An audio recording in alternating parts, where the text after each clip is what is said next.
explique-nous comment tu es arrivé à intégrer ce projet. C'est un projet que je suivais avec beaucoup d'intérêt parce que forcément, c'est une technologie qui va arriver en sport auto, hein, c'est certain, et qui va aussi arriver, enfin, qui est déjà à moitié arrivée sur la route.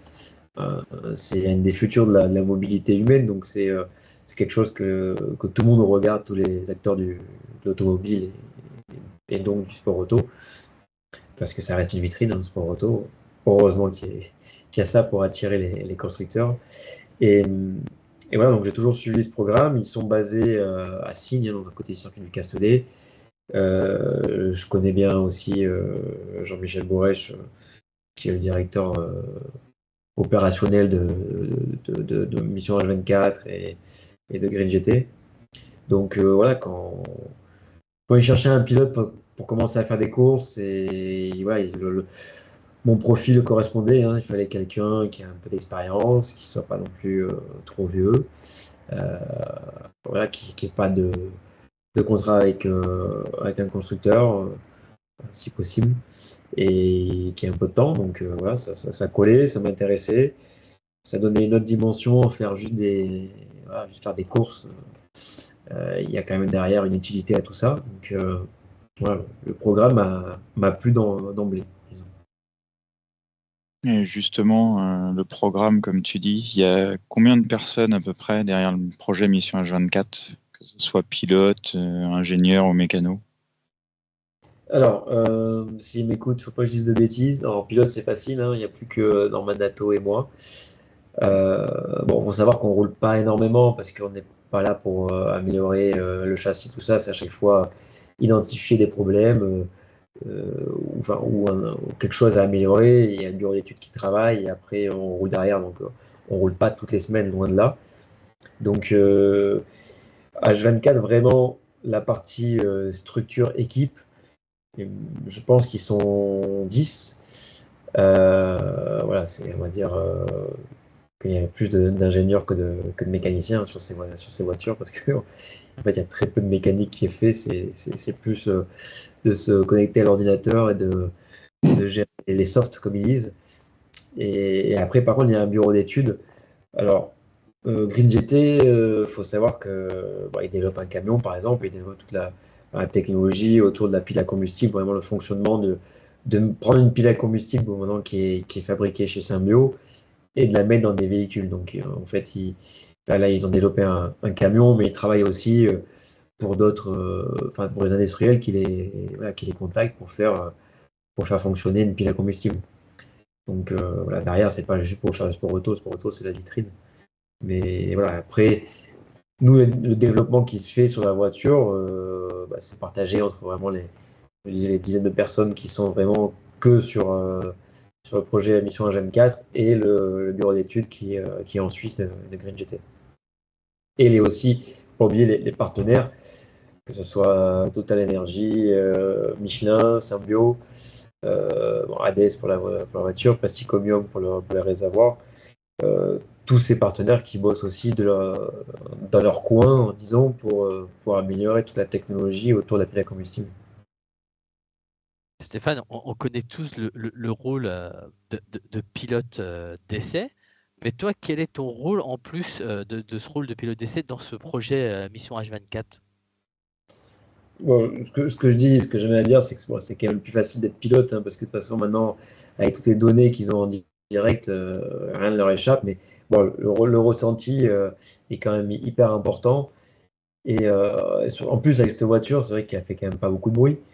Donc, déjà, on peut enfin, ressentir plus les choses avec le son par rapport à une voiture de course standard où on n'entend rien déjà.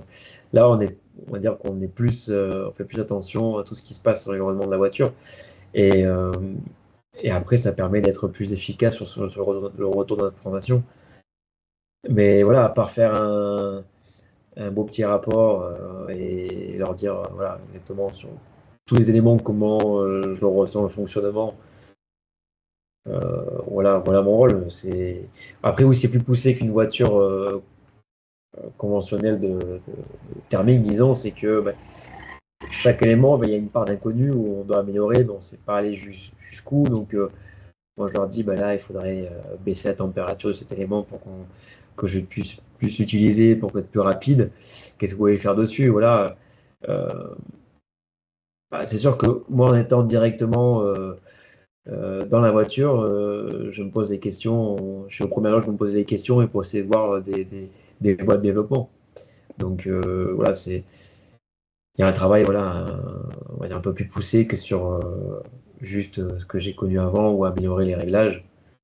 Ou même par rapport à d'autres championnats, où même si les voitures elles sont en développement, les pièces elles sont quand même homologuées, il n'y a pas beaucoup de marge de manœuvre. Là, c'est sûr que ce qui est à l'intérieur de la voiture évolue constamment. Donc, eux, ils ont besoin d'un retour d'information. Et Stéphane, pas trop d'appréhension la première fois dedans? Si, quand même. Ouais. Quand même, parce qu'ils m'ont fait venir quand Norman roulait, et je trouvais ça hyper compliqué. Bon, ok, c'est une voiture, il y a 4 roues, un volant, mais après, les manips qu'il disait à la radio, je trouvais ça très compliqué, surtout que moi, que j'ai pas fait de Formula I. J'ai fait des essais en simulateur sur la Formula I, donc je voyais déjà que c'était compliqué, puisque le paramètre gestion d'énergie hein, qui est très similaire à la Formula I, ça, il faut bien être réveillé. Et puis, bon, comme c'est une voiture en développement, il y a quand même un côté sécurité aussi à respecter, plus qu'ailleurs, et beaucoup de paramètres à toucher. Et en fait, ce qui est drôle, c'est que ouais, je trouvais ça compliqué. Bon, quand je suis monté dedans la première fois, finalement, je trouvais que ça allait. Et ce qui est drôle, c'est que maintenant, tout ce qu'on a mis en plus, les outils, si vous voulez, pour améliorer la consommation, la distribution d'énergie, en fait, c'est bien plus compliqué maintenant qu'au début. En un an, on a beaucoup progressé. Donc là, forcément, si quelqu'un de nouveau dans le programme débarque sur la voiture, il va trouver ça un peu bizarre au début. Quand tu as parlé des partenaires, tu as cité Hades. Du coup, qu'est-ce que tu peux nous dire du châssis? Écoute, j'ai jamais conduit une MP3, donc c'est dur à juger. C'est sûr qu'après, là, pour leur décharge, alors, c'est sûr que le comportement de la voiture n'est pas bon, mais pour leur décharge, c'est qu'en fait, c'est un châssis MP3 qui est développé pour un moteur conventionnel. Là, ils ont mis tout le groupe motopropulseur des piles à combustible. La répartition des masses n'est pas du tout les mêmes. Même la rigidité est différente. L'aéro est différent. Donc, c'est sûr que c'est pas une voiture facile à emmener, pour le coup. Mais c'est normal parce que l'important n'est pas là. Hein, je veux dire, du moment qu'elle est exploitable, ça c'est l'important. Mais c'est sûr que juste en côté châssis, si on bosse dessus, on a énormément à gagner. Mais l'important c'est d'améliorer toute la technologie et pas juste la pointe de vitesse. Tiens, on a une Mais comme question. voilà, Oh, pardon. ouais, juste encore dire, comme j'ai pas d'éléments de comparaison, j'ai jamais conduit de l'MP3. Donc forcément, si je dois comparer une MP2, ça n'a rien à voir. Il y a une question de Actis et Thales. Les réservoirs ont une capacité de combien de, on peut pas, si, de carburant? On va appeler l'hydrogène. Hydrogène? Ouais, d'hydrogène. Quelle est la Ouais. capacité des carburants, des tanks, les réservoirs? Ouais, alors en volume, je ne saurais même pas dire parce qu'on ne parle pas en volume, enfin, donc on ne parle pas en litres, on parle en pression, parce que vu que c'est un gaz, en fait, dès qu'on commence à le remplir, ça occupe déjà tout le volume, donc le volume, c'est pas important. C'est la pression qui est importante. Et les réservoirs sont faits pour monter jusqu'à 700 bars. Mais pour l'instant, aucun moyen de recharge permet de les remplir à 700 bars. C'est là la limite. Donc c'est là-dessus que doit s'améliorer Total, parce que pour le coup, c'est eux qui s'occupent de la station de recharge et on n'arrive pas encore à recharger au maximum. Et bon, il faudra regarder des photos, mais ils sont quand même encombrants les réservoirs parce que c'est sur les deux pontons, vous voyez la partie arrondie, et il y en a un aussi qui est juste derrière le pilote en partie basse. Donc c'est quand même 3 réservoirs qui font, ouais, ça va faire 1 mètre de long et diamètre, c'est comme ça, hein, c'est pour ça qu'il y a voilà, l'arrondi sur le ponton. Donc c'est quand même des gros réservoirs. Mais contrairement à un liquide, ce qui est intéressant, c'est qu'entre vide et plein, c'est 8 kg. Ah oui. Donc ça change rien. Et oui, parce que l'hydrogène, c'est le gaz le plus volatile, le plus léger. Donc il n'y a pas de problème de poids. Et combien de temps pour décharger la voiture? Alors là, c'est là-dessus qu'on travaille, hein, justement, à redistribuer l'énergie et à la meilleure autonomie. Euh, de toute façon, c'est prévu, disons, dans le cahier des charges, c'est d'arriver quand on pourra la recharger un maximum à 700 bars, de tenir 40 minutes au Mans. Euh, donc des relais similaires à même peut-être 45 minutes. Relais similaires à ce que se fait de l'MP2 par exemple. Euh, Là, nous actuellement, euh, là, combien de tours on fait au Mans? Je crois que c'est 4 tours. On va faire 4 tours au Mans à 450 bars. Et avec la consommation qu'on a. Donc voilà, on est encore loin des 10, 11, 12 tours que font les moteurs thermiques, mais justement, c'est pour ça qu'on travaille. Eh oui. Alors, du coup, par rapport à Total, est-ce qu'il y a du personnel de chez Total Energy à chaque fois où Mission H24 est sur place? Que ça soit en compète ou que ça soit en meeting comme tu as pu faire à la Baule. Malheureusement, pas assez, parce que bon, ils ont la station de recharge mobile, donc Oui. itinérante, qui nous suit sur les événements. Mais par exemple, pour les essais hors course, malheureusement, ils ne se déplacent pas. J'essaye de pousser pour qu'ils viennent à chaque fois, hein. C'est vrai que c'est des coûts.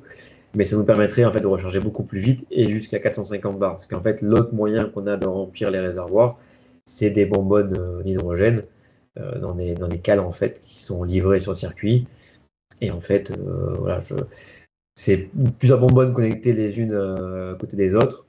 Je crois que c'est 6. Et donc, c'est des cadres de 6 bouteilles qui, elles, sont chacune à 200 bars. Donc, dès qu'on en ouvre une, ça équilibre avec le réservoir et à la fur et à mesure, on doit rouvrir l'autre. Donc, on n'arrive pas à remplir au-dessus de 190 bars, alors que la station permet de remplir à 450 bars.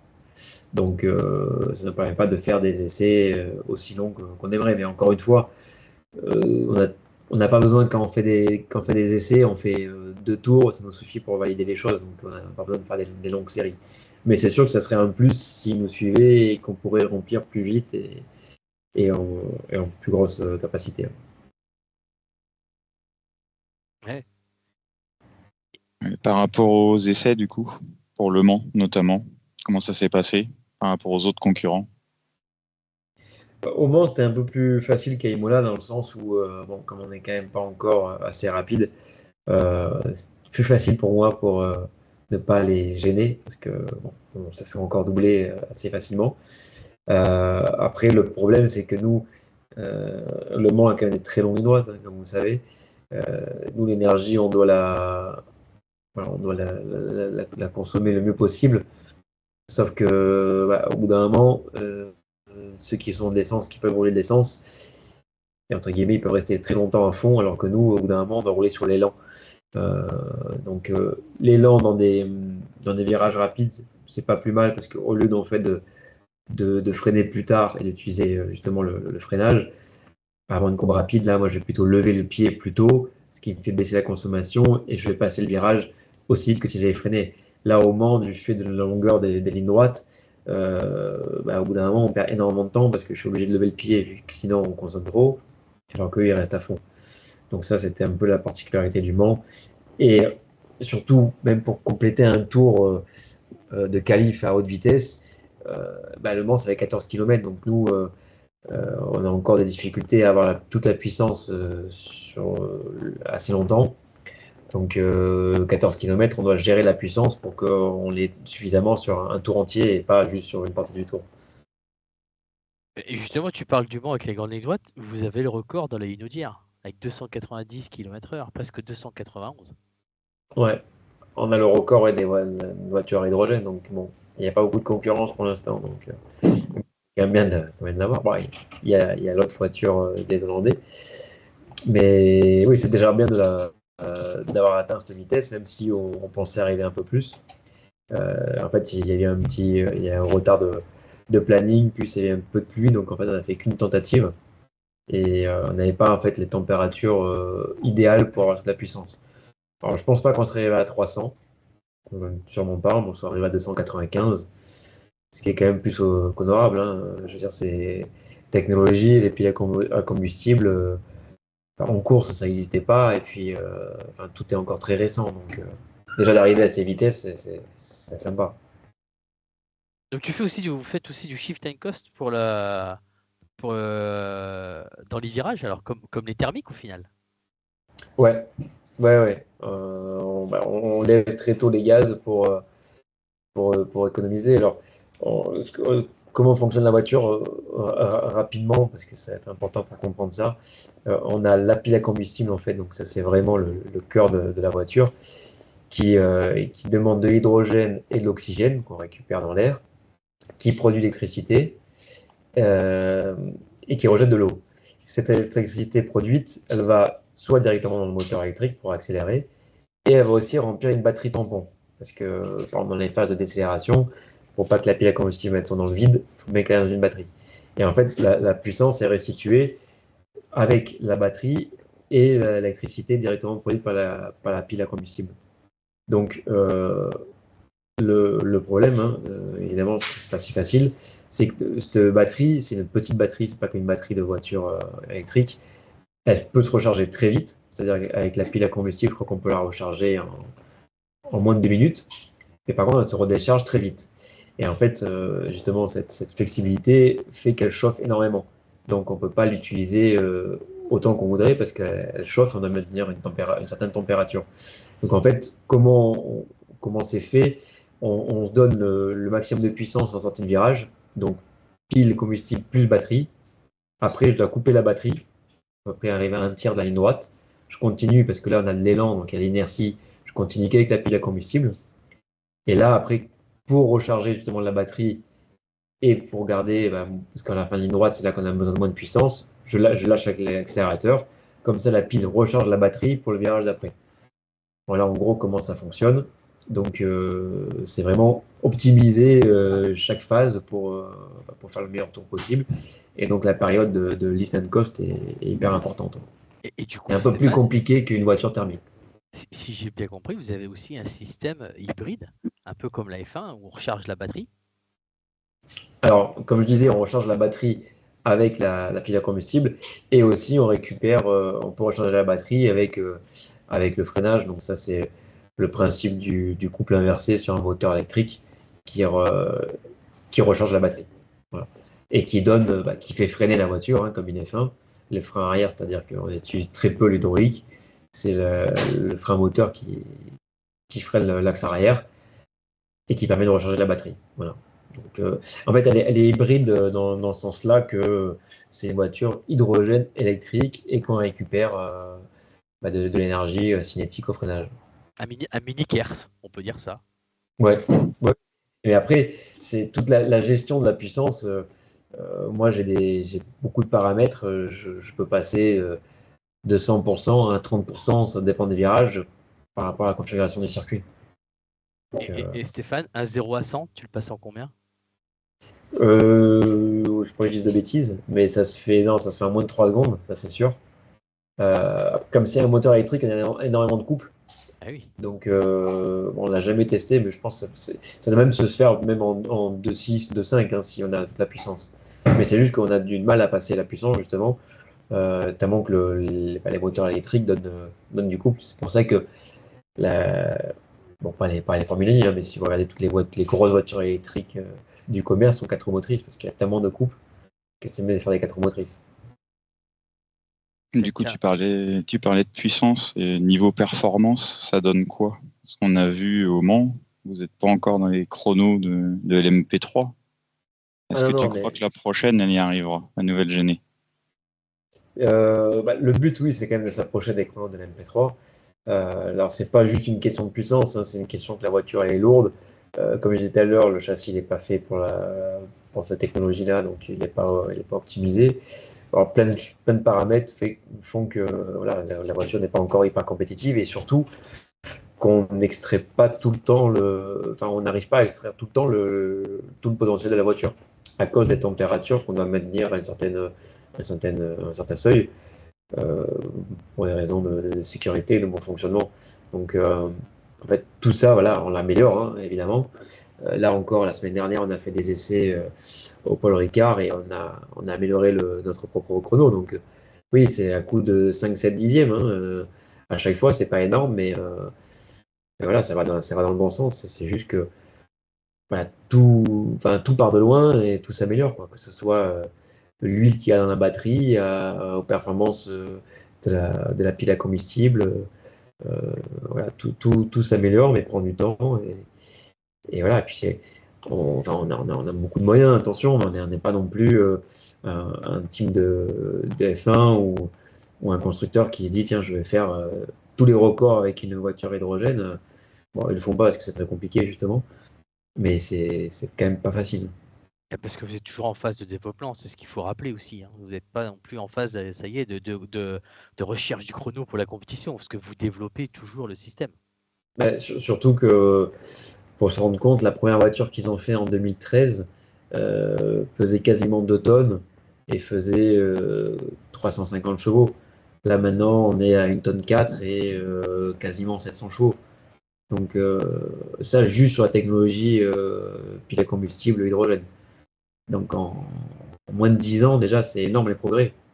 Et déjà, la pile à combustible qu'on a dans la voiture, je crois qu'elle est déjà obsolète par rapport à ce qui se fait maintenant. Mais voilà, je dirais, il faut aussi fiabiliser les choses parce que c'est toujours pareil. Le sport auto, c'est pour ça que c'est une utilité pour l'industrie automobile. C'est que les conditions dans lesquelles on les éprouve, c'est bien plus difficile. Donc, quand ça marche en sport auto, ça marche beaucoup plus entre guillemets, facilement sur la route avec moins de puissance. Donc, nous, là, on cherche la puissance, on cherche à fiabiliser, mais euh, déjà, ils ont fait des innovations, on peut déjà améliorer beaucoup de choses, mais il faut encore le mettre sur la voiture, quoi. Ça prend du temps. Bien sûr. Et en plus, vous avez quand même eu je peux pas dire l'intelligence, mais la bonne idée aussi, l'intelligence, de développer la voiture en conditions course avec les autres voitures. C'est-à-dire qu'une température de piste un peu plus élevée qu'une séance d'essai traditionnelle toute seule. Vous avez les gommes des autres voitures qui viennent se projeter, donc tout ce qui est radiateur, refroidissement. C'est un avantage aussi d'avancer sur ce terrain-là, parce qu'au moins vous arrivez pour le développement en presque conditions course, quoi. Oui, c'est bien de noter, c'est ce qu'on voulait, justement, pas vraiment se confronter parce qu'on n'a pas encore la perfo, mais en tout cas d'être en condition de course, parce que c'est là qu'on apprend le mieux. Et justement, comme tu disais très bien, bon, la température de piste, c'est une chose, mais surtout les boulettes de gomme, c'est quelque chose qu'on n'a pas du tout en séance d'essai et qui nous causait des problèmes de refroidissement, hein. Déjà que c'est un point faible de la voiture. Donc, c'est tout des choses, même les full Corsilo, par exemple. Voilà, la voiture qui roule beaucoup moins vite, donc qui reçoit moins d'air. Ça Euh, chauffe. c'est plein de choses qu'on découvre en course. Et puis, bon, les coups de roue, hein, les passes d'armes, c'est sûr que, bon, à Imola, la première course, c'était pas facile, hein, sur un circuit il y avait beaucoup d'accélération au freinage. On n'était pas hyper bien en perfo, donc je passais mon temps en réalité dans les rétros. Et forcément, on se prend des coups, on salit les pneus, donc on va aussi moins vite, donc on dit moins bon rythme, donc on refroidit moins la voiture. Et voilà, donc la course, c'est hyper important, mais c'est difficile aussi. Exact. Il y a beaucoup de questions sur le chat, on va les prendre. Stéphane, on a une question de Michael Calabrese. Quels sont les risques liés à l'hydrogène, entre parenthèses, quand par exemple un feu se déclare dans la voiture? Alors ça, on a beaucoup entendu, ce qui est normal, c'est que moi j'ai toujours entendu aussi que l'hydrogène pouvait exploser, c'était dangereux, c'est pour ça qu'il n'y a pas de voiture à hydrogène. Alors après, ça c'était aussi un peu le lobby du pétrole, parce que faut pas oublier que l'essence est inflammable et qu'on peut aussi exploser avec une voiture normale. Moins que l'hydrogène, forcément, mais il faut savoir que voilà, l'hydrogène, il faut ça soit dans un endroit fermé pour que ça explose, dans un parking souterrain en l'occurrence. En extérieur, il n'y a aucun risque. Et, euh, et il faut une vraie étincelle. Voilà. Donc déjà, les conditions sont plus compliquées. Si il y a un feu sur la voiture, bon, alors déjà, il n'y a rien d'inflammable parce que il n'y a pas de composants Liquide? de voiture thermique. Donc, bon, après, oui, il peut y avoir un feu d'un court-circuit, d'un circuit électrique, ça c'est clair. Mais fait pour être étanche et isolé le mieux possible.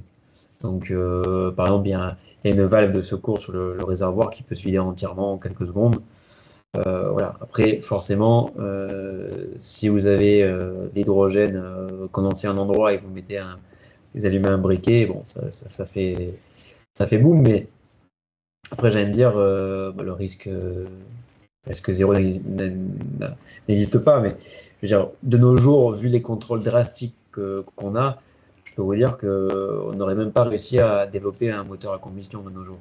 Donc, s'ils nous laissent développer la pile à combustible, c'est que, enfin, je sais à quel point ils sont embêtés avec ça, la sécurité. Il y a quand même tout qui est sous contrôle. Et ça nous est arrivé d'exploser un pneu, bon, j'ai jamais tapé vraiment avec cette voiture, mais euh, tous les crash tests sont passés, il n'y a jamais eu aucun pépin. Donc, je vous dis, voilà, l'hydrogène en plus, il est dans des tout petits tuyaux qui va directement à la pile à combustible. Donc, le seul endroit où il y a beaucoup d'hydrogène, c'est dans les réservoirs. Mais les réservoirs, ils sont testés, ils ont fait des essais balistiques, ils ont tiré dessus la carabine, il y a des crash tests qui ont été faits. Vraiment, croyez-moi, enfin, justement, il ne laisserait pas des bombes à retardement sur des circuits et encore moins sur la route. Parce que ça aussi la sécurité des concurrents que vous pouvez mettre en péril. Il y a une autre question, Stéphane. Jean-Yves Pajot, question naïve, il nous dit on ne pourrait pas remplacer les réservoirs plutôt que de les remplir, vu le temps que ça prend. Alors, oui, moi je me suis jamais posé sur la question, mais forcément d'avoir d'autres moyens que de les remplir, parce que le problème de les remplir, si on les remplit doucement, c'est à cause de la pression. Et la pression, ça échauffe le gaz. Et on ne peut pas dépasser, je crois, c'est 85 degrés. Donc c'est pour ça que ça prend du temps. Donc l'échanger, alors contrairement à une batterie qui serait justement seulement une connectique à brancher un câble rapide avec un système électrique, là c'est quand même des tuyaux qui transportent un gaz. Donc changer les réservoirs, enfin, interchanger les réservoirs, ça me paraît quand même assez compliqué. Par contre, il y a des éléments de recherche sur comment contenir l'hydrogène en plus du gazeux. Bon, il y a le liquide, mais ça, il faut qu'il soit refroidi énormément, donc ça pose d'autres problèmes. Mais ils essaient de trouver d'autres techniques, comme les mettre dans des sels ou mélanger à d'autres matériaux, en fait, qui seraient voilà, en décomposition, qui libéreraient en fait l'hydrogène. Donc, il y a des brevets qui sont en train d'être déposés. Ça bouge énormément l'hydrogène, comme le fait d'essayer de produire l'hydrogène. Parce qu'il faut savoir que l'hydrogène, il y en a de partout sur la Terre, dans chaque molécule, mais il faut l'extraire. Donc voilà, il y a plein d'innovations qui sont en train d'être faites dans ce côté-là, mais c'est sûr que le stockage d'hydrogène est important et des gens qui travaillent dessus pour améliorer ça. Alors, on reprend les questions, c'est interactif. Acti, c'est ta question à Stéphane. À quelle vitesse la sens-tu évoluer cette voiture au fil des sessions de test et serait-elle prête pour 2025? Alors, ce ne sera pas celle-là qui se rappelle pour 2025, hein, ce sera une autre voiture qui sera faite, qui sera construite pour faire le Mans. Mais en tout cas, non, ça passe. Forcément, moi, j'ai jamais vécu ça d'avoir une voiture qui évolue, à part améliorer les réglages. On n'évalue pas une voiture, les composants. Là, à chaque fois, il y a quelque chose de nouveau. Donc c'est hyper intéressant. Mais en fait, ce qui est aussi un petit peu frustrant, c'est que dès qu'on améliore un paramètre qui nous permet d'aller un peu plus vite, il y a un autre paramètre qui bloque et ça nous freine et ça prend du temps à, à se gérer. Donc, pour vous donner un ordre d'idée, on roule à peu près allez, une fois toutes les 6 semaines. Donc à chaque fois, on a des évolutions à chaque fois qu'on roule. Donc normalement, chaque évolution est quand même positive. Sauf que voilà, on ne gagne pas non plus une seconde à chaque fois qu'on prend la voiture. Donc ça va quand même vite, mais je vous dis, il n'y a pas non plus 200 personnes qui travaillent dessus. C'est pas un budget limité non plus. Il faut rester raisonnable, hein. Donc voilà, ça avance vite, mais forcément, on aimerait que ça avance encore plus vite. Et justement, je rebondis sur sa deuxième question. Quelle est la durée de vie de cette pile combustible? Je ne saurais même pas répondre. Mais bon, en tout cas, depuis la pile à combustible, on l'a encore pas changé depuis que j'ai commencé avec eux. On n'a pas fait des milliers de kilomètres, hein, ça c'est sûr. Mais on a quand même fait pas mal de. Enfin, la dernière fois, on a fait 2 jours d'essai au Castellet. Si je ne dis pas de bêtises, on a dû faire 600 km, 650 km. Donc, non, on n'a pas encore changé depuis que je roule avec. Depuis qu'on a cette voiture, elle n'a pas encore été changée, la pile de combustible. Donc, non, ça reste fiable. La batterie, on l'a changée, par contre, déjà. Mais encore une fois, bon, enfin, ça sert à rien de faire la comparaison avec une utilisation quotidienne, vu que c'est pas du tout des éléments qui seront faits pour Monsieur Tout-le-Monde. Donc, voilà, même si on est peut-être pas dans les toutes dernières technologies des piles à combustible, mais pas loin. Donc, voilà, ça reste quand même des instruments de pointe. Alors, Michael Calabrese, est-ce que le développement de l'hydrogène n'est pas trop tôt pour notre époque? Nous ne sommes pas trop en avance sur la technologie actuelle. Qu'est-ce qu'on peut répondre? Qu'est-ce que tu peux répondre, Stéphane, sur cette question? Ouais, je ne sais pas si c'est vraiment à moi de répondre à ça, mais moi je trouve que voilà, on s'est lancé dans l'électrique alors qu'on n'a même pas encore assez d'électricité juste pour les foyers, donc pour les voitures électriques, n'en parlons pas. Donc non, je pense que de trouver un remplacement à la voiture essence, c'est bien d'y se pencher déjà maintenant. Alors après, oui, il y a assez de pétrole pour tenir encore des dizaines d'années, mais il faut être prêt quand il n'y en aura plus. Donc, et puis bon, maintenant, on est quand même dans une démarche, voilà, gaz à effet de serre, tout ça. Donc c'est bien de trouver des pareils, des alternatives. Donc non, je pense que si personne ne se lance, ça évolue pas. Donc c'est une technologie qui existe depuis hyper longtemps, mais tant qu'il n'y a personne qui est dessus, ça avance pas. Donc il faut qu'il y ait des projets comme les nôtres pour faire avancer ça. Et justement, il y en a partout autour du monde, dans le monde, des projets, que ce soit des voitures, des avions, des bateaux. Voilà, la pile à combustible, la technologie de pile à combustible est en plein essor. Et tant mieux. Après, c'est sûr que même si la technologie est prête, pour l'instant, il n'y a pas de station hydrogène. Mais d'un autre côté, les politiques ne vont pas pouvoir débloquer ça s'il n'y a pas la technologie qui est prête non plus. Donc, non, je pense que c'est bien de le faire. Ouais. Alors, Clémence Rousseau, c'est une jeune pilote qui est intégrée à la Stone Driver Academy. Te pose une question. Quand on voit l'exemple énergie et les résultats obtenus par un groupe comme Gossin, Christophe, dans les camions, on pourrait penser que c'est vraiment l'énergie de l'avenir.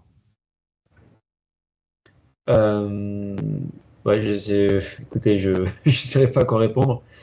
Euh, oui, Gossin fait un gros travail, mais en tout cas, ce qui intéresse pour la mobilité humaine, c'est quand même quelque chose qui rejette le moins possible d'éléments, enfin, que ce soit particules ou quelque chose que ce soit. Bah, la voiture à hydrogène ne rejette que de l'eau. Donc vous allez me dire que la voiture électrique ne rejette rien, mais sauf que pour produire une voiture électrique, on sait bien, je ne vais pas faire le processus électrique, mais tout ce qu'il faut. Donc voilà, ça produit énormément de gaz à effet de serre. Et tous les matériaux qu'on a dans les batteries, c'est des minerais qu'il faut extraire, qui sont très compliqués, tout ça. Alors dans une voiture à hydrogène, ce qu'il faut savoir, c'est que euh, le pile à combustible, c'est un échangeur thermique avec juste le seul élément que je sais qui est un petit peu compliqué à trouver, c'est le platine qui coûte cher, mais c'est un élément recyclable. Donc c'est quand même ça en moins que dans les batteries.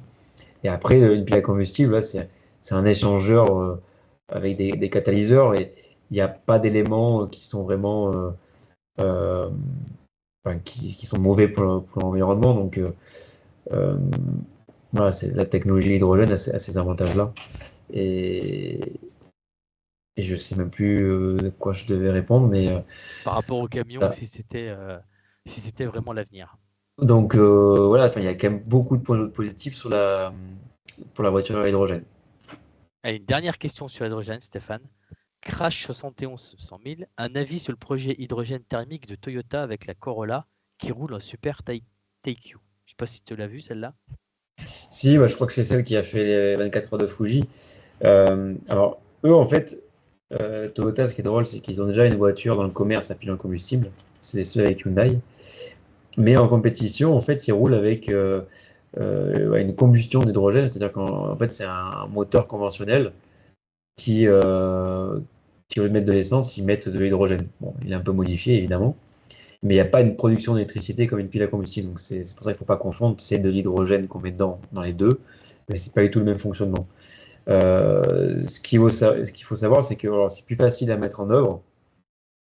C'est pour ça qu'il y en a plusieurs qui travaillent dessus. Sauf que, en fait, on ne change pas, c'est qu'il y a quand même des particules qui ressortent de la voiture, dont des NOx. Alors, évidemment, il peut y avoir des filtres, hein, comme sur les diesels. C'est moins pire qu'un diesel, mais il y a quand même des particules de NOx qui sont cancérigènes qui sortent de ces voitures. Alors, apparemment, quand c'est très bien fait la combustion, il n'y en a quasiment pas. Mais encore une fois, entre voilà, la perfection pour une voiture de course et si on la met sur une voiture de route pour monsieur tout le monde, ce ne sera pas la même chose. Donc, oui, c'est veut dire la facilité pour dire que un constructeur travaille sur l'hydrogène. Très bien. Merci Stéphane pour la partie mission H24 hydrogène.